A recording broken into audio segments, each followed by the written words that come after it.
Moga sareng-sareng kita niat ta'lim. Bismillahirrahmanirrahim.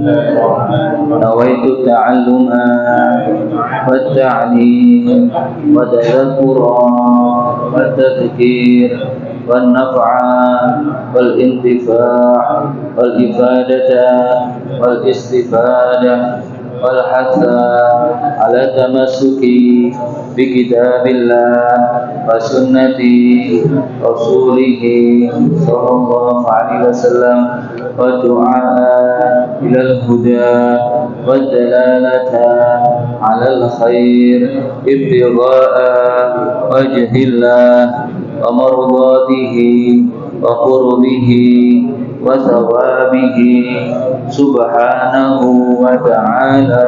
Al-Fatihah. Alaihim ghairil maghdubi alaihim waladdallin. Assalamualaikum warahmatullahi wabarakatuh. Alhamdulillahirabbil alamin wassalatu wassalamu ala Rasulillah sayyidina Muhammad ibn Abdullah wa ala alihi wa sahbihi wa man wala. Wala haula wala quwwata illa billahil aliyyil azim. Amma ba'd. Melanjutkan ta'lim kita, kajian kita pada pagi hari ini. Kemarin di mana kita sudah membahas tentang mengenai bab apa kemarin? HP tok wis sanes muni HP tok apa? Masuk lali. Napa? Istighfar. Kemudian napa? Zikir. Kemudian Bu. Napa Bu?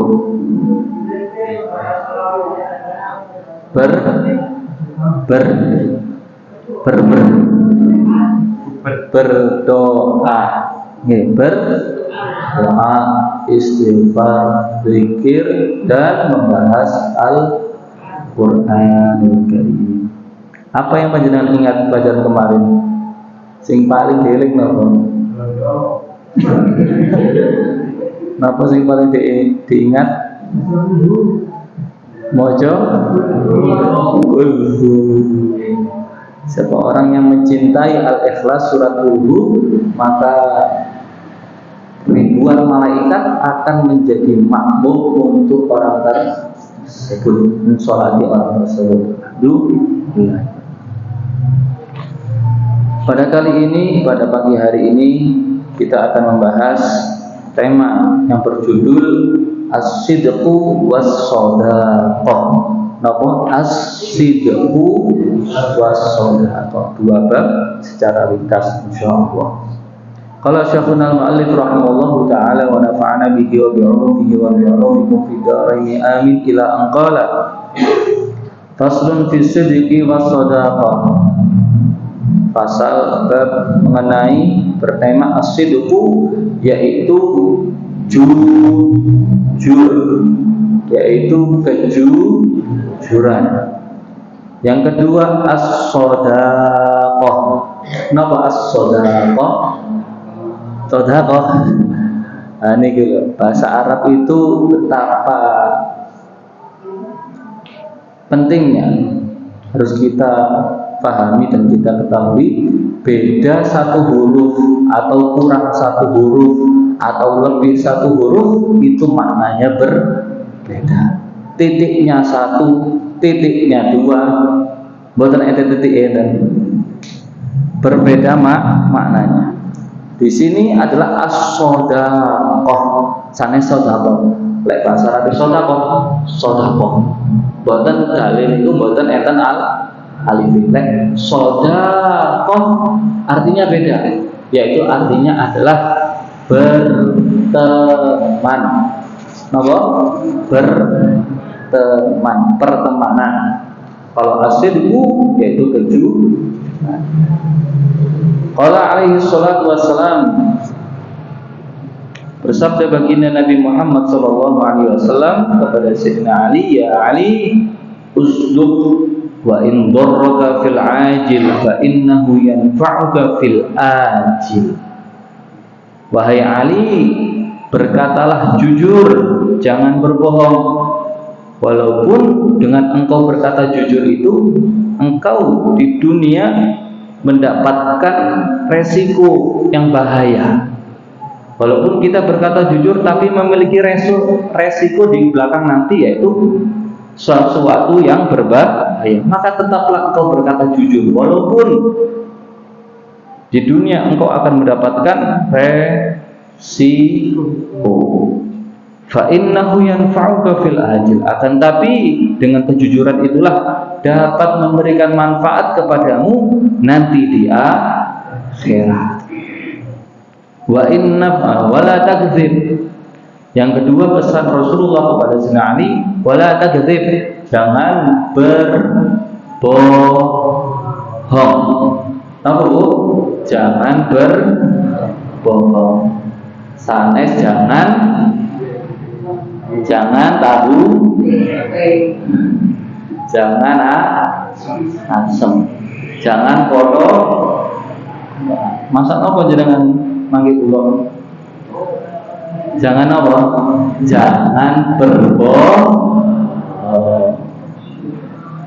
Wa inna fa'aka fil ajil, walaupun dengan engkau berbohong akan memberikan manfaat kepadamu, engkau akan mendapatkan keuntungan di dunia.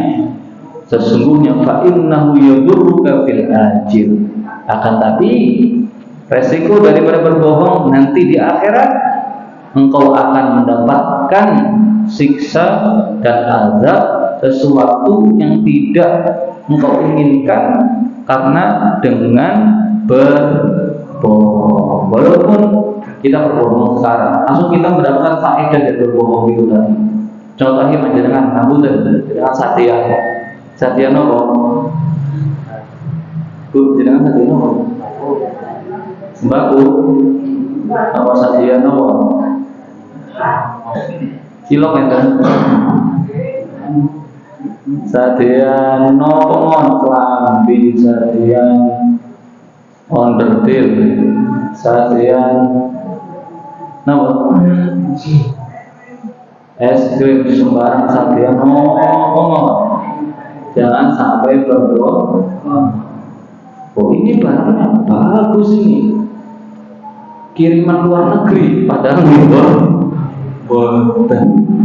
Berarti dia berbohong. Walaupun orang si pembeli akan membelinya dan kita mendapatkan keuntungan dari sesuatu yang dibeli dari pembeli tadi, tapi kita tidak tahu nanti bagaimana nasib kita dia. Pertama, berkatalah jujur. Kedua, jangan tewel, jangan berbohong. Di mana sebutkan dalam sebuah syair, alaika bisidqi walau ahraqaka an-naru binaril wa'id wa ridul maula fa akhbal waraman asqatal maula wa akhbal hamid. Hendaklah kalian berkata jujur walaupun engkau akan mendapatkan api ancaman dari kejujuranmu itu. Walaupun engkau mendapatkan resiko yang berbahaya, tetaplah untuk bertahan berkata jujur. Wa bagi ridho maula, dan carilah ridhonya Allah Subhanahu wa taala. Dengan kejujuranmu itu fa aqbal wara, dan sebodoh-bodohnya manusia adalah mereka yang membuat Allah murka demi mendapatkan keridhaan, kesenangan dari orang lain. Maka itu adalah orang yang paling bodoh yang menjadikan Allah murka demi hanya untuk mendapatkan ridho dari seseorang. Na'udzubillah min dzalik. Diceritakan di dalam kitab Al-Manhajus Sawi, berkata Syekh Abdul Qadir Al-Jailani, banaitu amri ala sidqi, sesungguhnya aku bisa mendapatkan makom seperti ini karena aku senantiasa, yaitu as-sidq, yaitu berkata jujur. Makom Syekh Abdul Qadir Al-Jailani. Beliau kemudian bercerita wa dzalika anni kharajtu min Makkah ila Baghdad atlubul ilm. Suatu hari aku keluar dari kota Mekah menuju Baghdad untuk mencari ilmu. Dados dugi Mekah ten Baghdad. Baghdad ten pundi? Ten pundi? Bangkok. Ten Irak. Untuk apa? Untuk mencari ilmu. Jauh jaraknya. Panjenengan lebih kiri atau mriki? Berapa kilo? Bersenti-senti. Itu Syekh Abdul Qadir Jailani. Fa'atatni ummi arba'ina dinaran. Kemudian ketika sebelum aku pergi untuk mencari ilmu, ibuku memberikan kepadaku uang sebanyak 40 dinar. Wa'ahadni ala sidqi, dan menjanjikan kepadaku untuk senantiasa menjaga kejujuran. Falamma wasalna ardu Hamdan, ketika aku sampai, kata Syekh Abdul Qadir Jailani, di suatu tempat yang bernama Hamzan, tiba-tiba ada gerombolan kafilah, ada nopo namine, ibarat seperti geng lah, paham geng gitu. Ya, kados panjenengan iki lah. Nggih, dengan preman kan. Famara wahidun minhum. Kemudian ada dari gerombolan preman tadi, satu orang datangi Syekh Abdul Qadir Jailani. "Ma ma'aka? Apa yang engkau bawa wahai fulan?" Fa akhbartu, kemudian Syekh Abdul Qadir Jailani mengabarkan dengan kejujurannya, "Sesungguhnya aku membawa uang." Ibaratnya jenengan dibegali ya, ditangkati, "Aku nggawa." Jangan jawab ngomong betul. Makom kita nggih pasti enggak tahu. Syekh Abdul Qadir Jailani dibegal malah jujur. Niki lho apa terus ngoten. Kemudian akhirnya Syekh Abdul Qadir Jailani ini dibawa oleh orang tadi, preman tadi, bertemu dengan kabiru, bertemu dengan kepalanya. Sampai kepalanya ini maksudnya pemimpinnya, pemimpin preman itu tadi. Kemudian ditanya, "Apa yang membuatmu engkau jujur? Tidak wajar ada orang dibegal, ada orang dicegat untuk dirampok, kemudian dia berkata jujur. Apa yang menyebabkanmu seperti itu, wahai fulan?" Maka Syekh Abdul Qadir Jailani mengatakan, "Sesungguhnya aku telah berjanji kepada ibuku untuk senantiasa berkata jujur. Fa'akhafu an akhuna ahdana." Oleh karena itu, aku khawatir jika aku nantinya kalau aku tidak berkata jujur, maka aku akan khianat dengan ibuku. Fasoha wa mazzaqa thiyabahu. Kemudian setelah pemimpin preman tadi mendengarkan apa yang diucapkan oleh Syekh Abdul Qadir Jailani, preman tadi berteriak sampai-sampai membuka bajunya. Wa qala anta takhafu an takuna ahda ummika wa ana la akhafu an akuna ahdullah. Engkau takut ya? Engkau khianat kepada ibumu. Sedangkan saya ini, kata ketua preman tadi, sedangkan aku tidak takut untuk berkhianat kepada Allah Subhanahu wa taala. Masya Allah. Hingga akhirnya fa'amara biraddi ma akhadhuhu minal qafilah. Kemudian pemimpin preman tadi mengatakan kepada akhwatnya, "Mulai sekarang kembalikan barang-barang yang kalian culik, yang kalian rampok, kembalikan semua." Berkat kerja Syekh Abdul Qadir Jailani. Kemudian preman tadi mengatakan, "Ana ta'ibun lillah ala yadayk." Mulai sekarang wahai Syekh Abdul Qadir Jailani, aku bertaubat di hadapanmu. Aku bertaubat kepada Allah Subhanahu wa taala. Faqala man ma'ahu anta kabirun fi qat'i thariq. Maka ada orang yang mengatakan di antara preman-preman tadi, "Sudah, mulai sekarang engkau wahai Syekh Abdul Qadir Jailani, engkau adalah pemimpin untuk kami semua di sini." Sallallahu alaihi wasallam. Seorang Syekh Abdul Qadir Jailani yang pada saat itu masih kecil, bisa membuat para preman-preman, perampok-perampok bertaubat mereka semua di hadapan Syekh Abdul Qadir Jilani berkat kejujurannya.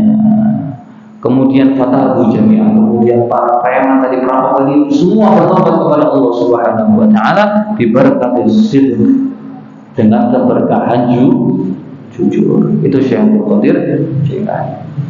Diriwayatkan lagi bahwasanya Imam Al-Bukhari rahimahullahu taala, bahwasanya Al-Imam Bukhari suatu hari beliau kharaja yatlubul hadits min rajulin. Beliau keluar rumah untuk pergi untuk mencari hadis dari seseorang. Terus menuntut ilmu kepada seseorang guru yang nantinya Syekh Abdul Qadir Jilani ingin meriwayatkan hadis dari orang tersebut. Fara'ahu qad harabat farasun wa yushiru ilaiha birida'in ka'anna fihi sya'iran.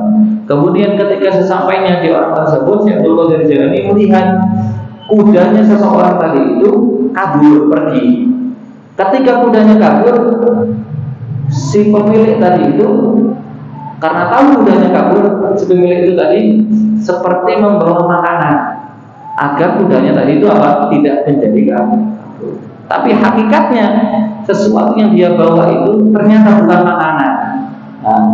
Berarti dia berbohong.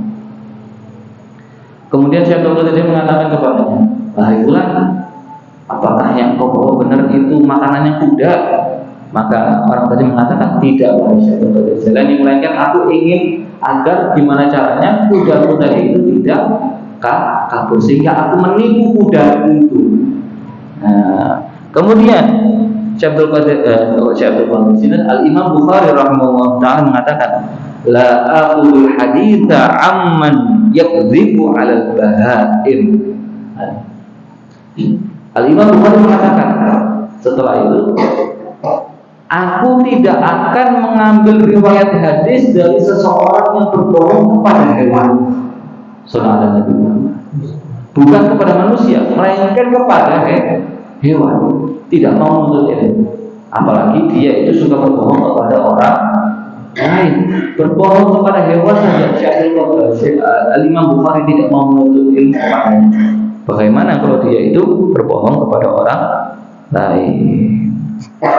Betapa pentingnya untuk kita senantiasa berkata jujur.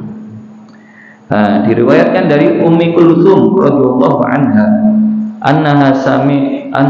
bahwasanya Ummi Kulthum itu pernah mendengarkan Rasulullah SAW bersabda, "Walam asma'hu yurakhisu fi syai'in mimma yaqulu an-nasu illa fi thalath."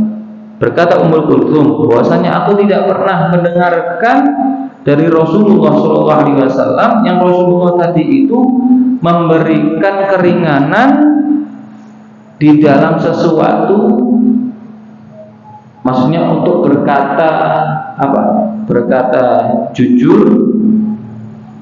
atau berkata bohong kecuali hanya karena 3 sebab. Terus panjenengan lek ngepoki lek tiga hal ini bukan apa-apa.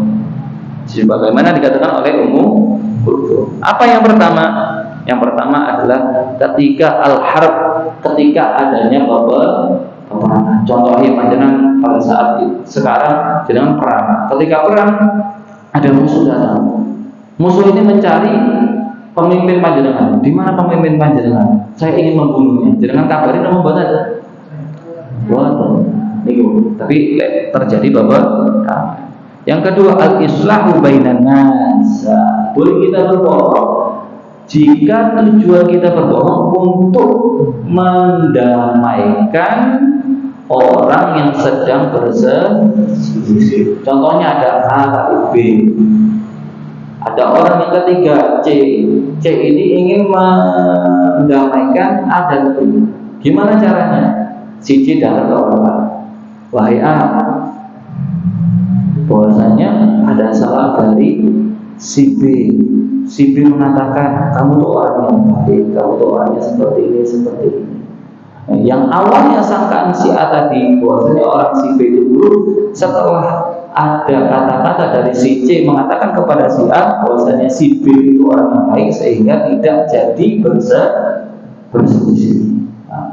Niku tidak mendamaikan orang yang sedang berselisih. Yang kedua adalah ini, yaitu ucapan seorang suami kepada istrinya, paham? Atau sebaliknya ucapan istri kepada suaminya. Contohnya dengan ibu ini masak apa? Sayur asin, nasi goreng, masak apa? Sahur, jangan tewel. Masak apa, Bu? Selada mentah. Memang ini wedhus aja.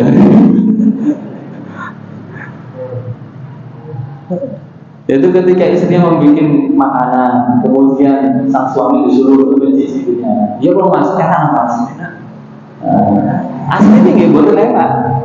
Karena gimana caranya sang suami akan tidak menjadikan istrinya tadi itu bermasalah dengannya, dia itu akhirnya mengatakan enak. Atau sebaliknya, sang istri berbohong kepada sang suami. Contohnya apa? Contohnya bapak ini membacakan kelambi tentang jenengan. Kilulit tak tebokno ten pasar, maksud pasar Pak Iwak tadi ini. Ten mall ten toko ini kilo kelambimu kita tukokno dengan harga yang istimewa, dengan produk yang istimewa dari luar negeri. Akhirnya diperhatikan ibu ini kan, maksudnya tenati ini. Tapi setelah dia mengetahui hal tersebut, mengatakan kepada sang suaminya, oh ya bagus sekali, padahal gimana? Baru boleh untuk dia itu berbohong. Yang kedua adalah secara singkat, yaitu mengenai as-shadaqah, yaitu pertemanan atau bersahabat. Ya Ali, kata Rasulullah, as-shadaqah alamat, sesungguhnya persahabatan, pertemanan itu ada tanda-tandanya. Pertemanan yang baik itu bagaimana? Yang pertama, an yaj'ala malahu duna malika wa nafsahu duna nafsika wa 'irdahu duna 'irdika. Yaitu tanda-tanda orang yang berteman dengan baik adalah dia menjadikan harta temannya itu diibaratkan seperti harta kita sendiri. Dalam artian apa? Kita senantiasa menjaga apa yang dimiliki oleh teman kita, seperti kalanya kita menjaga apa yang kita miliki. Dan juga kita menjaga harga dirinya seperti kita menjaga harga diri kita. Kalau memang panjenengan ingin berteman dengan seseorang, teman yang baik itu tadi, panjenengan harus bisa saling menjaga, seperti kalanya panjenengan menjaga diri panjenengan sendiri. Itulah pertemanan yang baik. Disebutkan dalam salah satu kalam Al-Habib Ali bin Muhammad bin Musa Al-Habsyi, kata beliau apa? Seseorang itu di dunia hendaklah dia itu memiliki dua kendaraan. Pertama Vespa, kedua Honda. Yang pertama adalah yaitu syaikhun yurshidu. Dia itu harus memiliki guru yang senantiasa memberikan petunjuk kepada dia.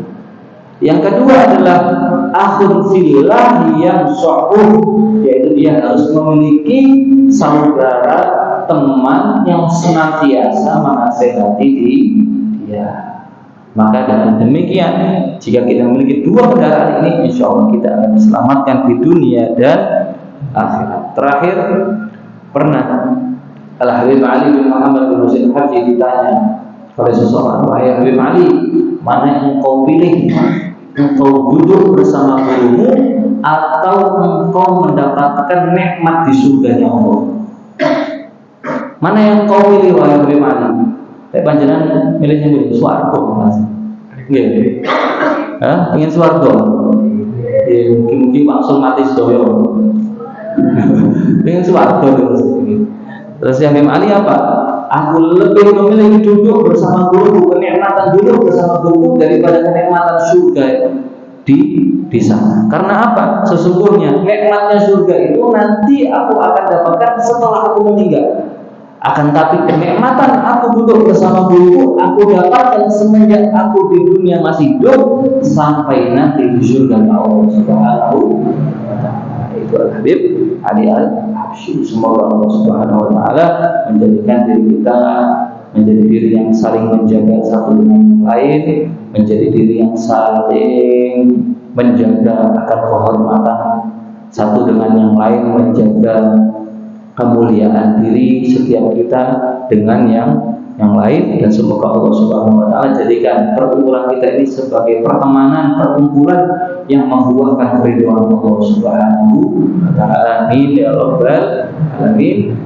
Assalamualaikum warahmatullahi wabarakatuh.